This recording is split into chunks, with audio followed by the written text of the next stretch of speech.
माकपच्या शिष्टमंडळानं मातोश्री इथं शिवसेना पक्षप्रमुख उद्धव ठाकरे यांची भेट घेतली। निवडणुकीच्या अनुषंगाने झालेल्या चर्चेत जनतेची एकजूट भक्कम करण्यावर एकमत झालं। महाराष्ट्र विधानसभेच्या येत्या निवडणुकीत महाराष्ट्राचा स्वाभिमान जोपासला जाणार की त्याची राखरांगोळी होणार याचा फैसला होणार आहे। त्यासाठी महाविकास आघाडीच्या नेतृत्वाखाली जनतेची भक्कम एकजूट करूया असं एकमत शिवसेना पक्षप्रमुख उद्धव ठाकरे आणि माकपचे राज्यस्तरीय नेतृत्व यांच्या दरम्यान मातोश्रीवर झालेल्या चर्चेत व्यक्त करण्यात आले। या बैठकीत विधानसभा निवडणुकीच्या रणनीतीविषयी मतांची देवाणघेवाण करण्यात आली।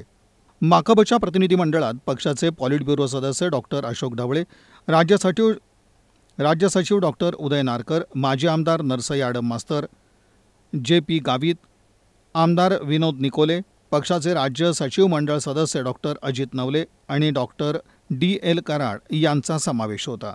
महाविकास आघाडी मजबूत करण्यासाठी लवकरात लवकर आघाडीची सर्वसमावेशक बैठक घेण्यात येईल असं आश्वासन यावेळी उद्धव ठाकरे यांनी दिलं।